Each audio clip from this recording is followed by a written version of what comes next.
Thank you very much, both chairs, and thank you very much to the audience for hanging in here on a Saturday afternoon. It's very brave, and I'm glad also to start 10 to. I'll try to stick within my 12 minutes, so there's plenty of discussion possible. So it will be going quite fast, I think, but I'm hoping that translators will be able to keep up. We'd also like to acknowledge Simon, Patchett and Deb Story, who've been working on this project, or some of the work that I'll be presenting here. So that's why those guys are on the first page. So I'm teaching at Nottingham University in the UK, mainly farm animal medicine in year 1, 2, 3 and 4. And I've done that for a fair while, and I've become more and more interested in the digital learning side of things. And at Nottingham, we've been developing lots of things in that area, and that's really what I would like to share with you today. Not because I think digital learning is going to replace it all and we're just going to all be virtual vets and those type of things. I don't think that that's what will happen. But I do think we have some challenges in veterinary education that we need to do something with. And I think digital learning is going to help us with some of that. So one of those things is efficiency, right? So we get more and more students, definitely in UK vet schools. It becomes a more competitive environment as well. So we need to be quite clever in how we go around with the money that we've got. And the government is less and less willing, I guess, to share some money to educate students in the country. So that's one thing. The other thing as well is I think students are truly, really changing, right? The way been taught veterinary medicine is not the way our current students want to be taught. And it's also definitely not the way my niece and nephew that are like 10 years old now will want to be taught when they go into university. So I think we need to adapt to that, and that's where digital learning comes in. So what I'd like to do is I'd like to talk in a little bit more detail in a minute about Open Labyrinth, which is where you see the screenshot from here. I'd like to talk about YouTube and how we use that in a little bit more detail later on as well. And then I'd directly like to mention here how we would also use YouTube in more of a postgraduate research environment. So if you would go on YouTube and you would look for the University of Nottingham YouTube channel for the Research Explained videos, you will find very brief videos of research papers, and when they come out we try to, as soon as possible after that, put a 3-4 minute video out there which in sort of layman's terms tries to explain what that research aimed to accomplish and what the outcomes were and how it matters to stakeholders out there. And we would share that with undergraduates, but we would actually also share that, because it's YouTube, with anyone around the world, and sort of get the message out that way. So that's really a nice way, I think, to use the digital environment. Now, I mentioned efficiency at the start, and I think where efficiency has made a massive impact for us is in the assessment area. And I'm not sure how many of you will assess students and mark papers, but this is sort of what it used to look like for us: boxes of papers with sort of half legible handwriting of students, you know. And I don't know if you remember, but they would write hypervolemia and hypovolemia, and then it would be sort of in the middle, hypo, and then you would sort of need to give them the mark because you can't really read what they've written, that sort of thing. So always quite challenging, very time consuming, and also difficult to keep that objective. So we don't do that anymore. We're very much into a digital assessment environment, and I'd just like to briefly talk about that. So a lot of our assessment management systems now goes via Rogo, so lots of multiple choice exams, but also essay type assessment. Everything now goes via Rogo, or those type assessments, in all the way from year 1 to year 5 in the course. Students will also have to complete in PebblePad a professional portfolio throughout their 5 years of the course. We would assess practical skills in clinical rotations using My Progress, which is a app-based software package. So if students do practical skills on rotations, that's how the staff member will record how well they've done. So that would be used for summative assessment. And in a similar way, we would use Practique for the assessment of practical skills in the earlier years of the course. So that has really made a big difference for us with regards to the efficiency, but also in a way like client or academic staff satisfaction, because if you can mark these assessments online, anytime, any place, anywhere, that's going to make it a lot easier to do assessments sometimes, right? Wanted to talk in a little bit more detail about Open Labyrinth. So these are these virtual cases, virtual patient cases. So Open Labyrinth is an open source software package that's been really developed to deliver virtual cases for distance learning, but you can use them in a variety of ways. They've been developed in Canada. If you would go to the link that I've put up there as well, you can find loads of different examples, lots of medical, like human medicine examples, but right at the bottom you'll find the down cow one, because that's what we've uploaded as an example to have a look at. And we use these cases as easy access, interactive cases to really encourage group discussion. So within a group, have a discussion about the case and make it as realistic as possible. So lots of the material that goes in there just comes out of clinical practice of cases that we've seen. So we wouldn't really use it as long distance learning, but we would put students in groups of around 10 students in small group teaching rooms, and they would all look at that case together and they would discuss that case, and they would then need to provide answers and submit answers. And you can't see it that clearly probably, but if my mouse works. So they would get a certain scenario about a cow that's down in the field with a bit of history in, and then it would say, well, what kind of questions would you like to ask to proceed? Like, what kind of questions would you like to ask the farmer about this cow to help you make a diagnosis? They would then need to go and submit that answer.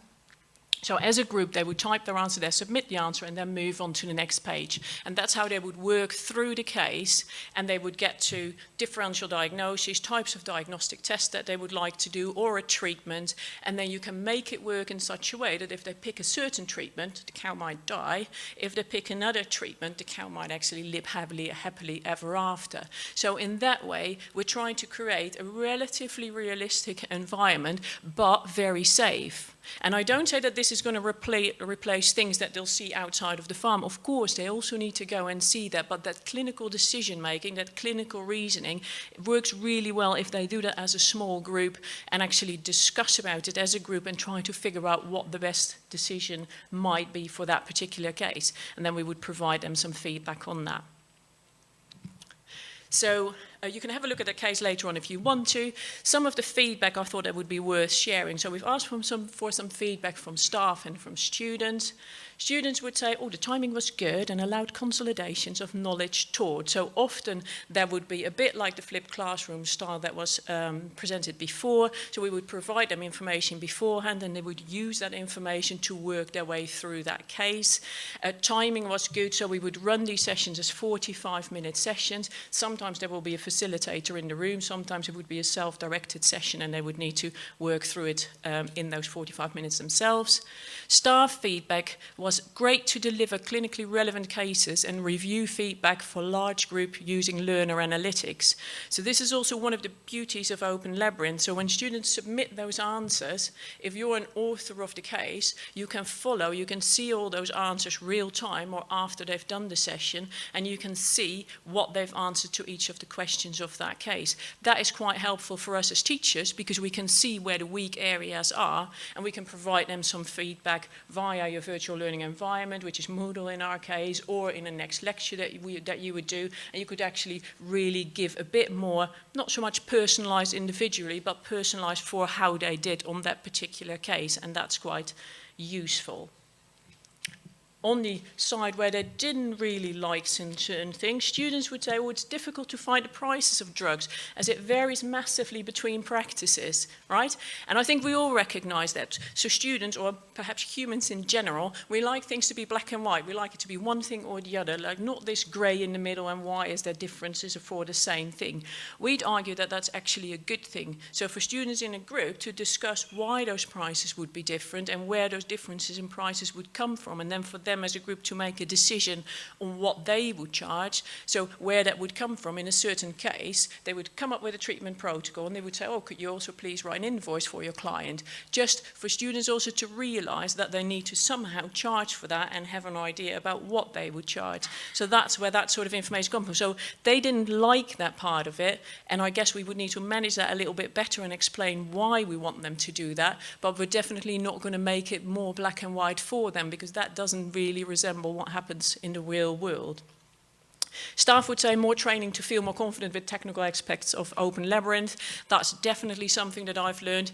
Change in general is not an easy thing for people to deal with, but definitely changing in a digital learning environment or within digital information in general, I guess. Some people are quite reluctant, and you really need to very slowly ease them into the process to make it work.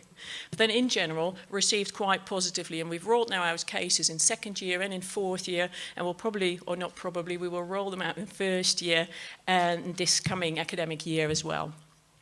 So that's on Open Labyrinth. Then a few words on YouTube. So we used to host lots of practical examination type videos within our own virtual learning environment. So that would be hosted within Moodle. Not that easy to access. Moodle is not that easy to search, so not a lot of people would actually use that. And then we thought, well, actually, lots of these videos, they could be useful for anyone really, and it's not really something bad, right? We're not going to put phytotomy type videos out on YouTube, but there are certain clinical examination videos that perhaps more people would benefit from, while our students would benefit from them at the same time. So that's what we did. So we started a playlist that's hosted on the University of Nottingham's official YouTube channel. So if you would Google Herd Health Teaching Veterinary Medicine Nottingham, it should be quite easy to find. And then on there we've hosted a variety of different videos. There's around 10 videos on there, so we're really starting this yet. It's not massive. Instruction videos, which are the slightly longer videos talking, for example, around cattle restraint methods. Brief instruction videos, very much focusing on a practical that would be given on a certain day, and we would say, well, this is the video that's really useful for you.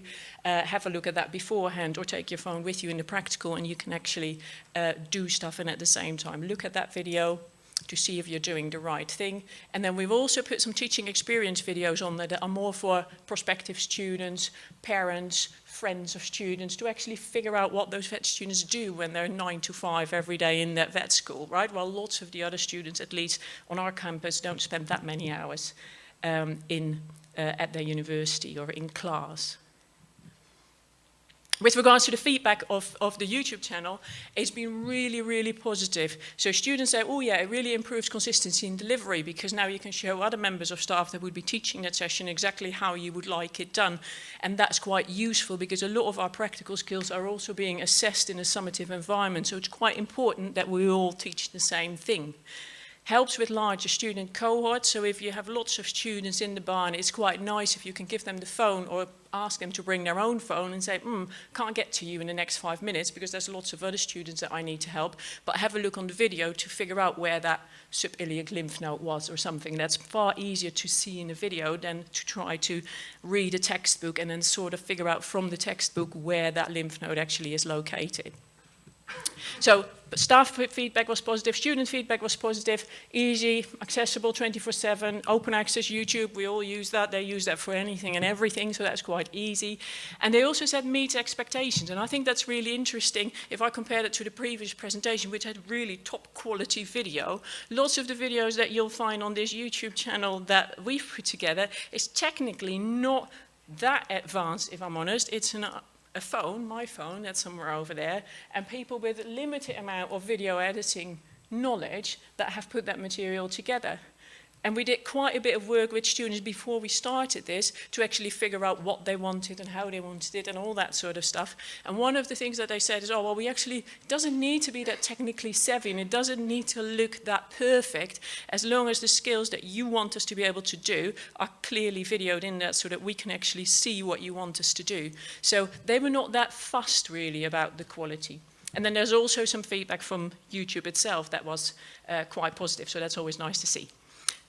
Right, so the nice thing again, and that's a little bit similar to some of what we've seen before, the beauty of YouTube is that you can actually see if people watch it, because it's lovely if I like it, but if I'm the only one that likes it, it doesn't really make that much of a difference, right?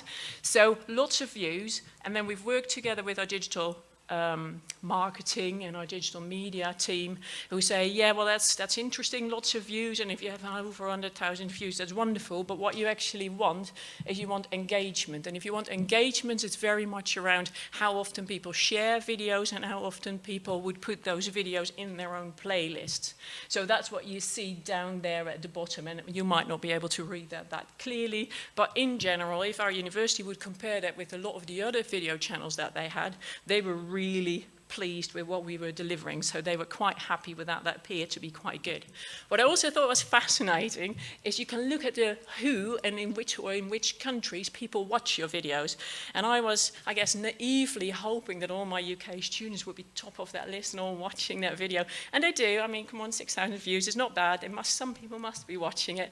But the interesting thing is that there's lots of other countries that actually have loads of people watching those videos as well. And I think the nice thing is that there might be people in countries where they don't have access to education, but they would actually like to learn stuff, and lots of those people in those countries now do have access to the internet. And that's actually a nice side effect, I would argue, of developing a playlist like this. The other thing I think that's nice is that by putting those things on YouTube, and it hasn't been happening that much yet, but that's what we would really like to work towards in the future, I think it really brings together learner and experts from within the university, but by putting it out there and giving other people the opportunity to comment on it, we can actually get much more information from other people and share that. So if people would say, oh, well, that's wonderful how you do your lymph node palpation, but in this country or in this place, we do it like this and this and this, and we can reflect on that and make it better. Then as a profession, I think we all can improve much more than when we would do that each for ourselves in our own institution.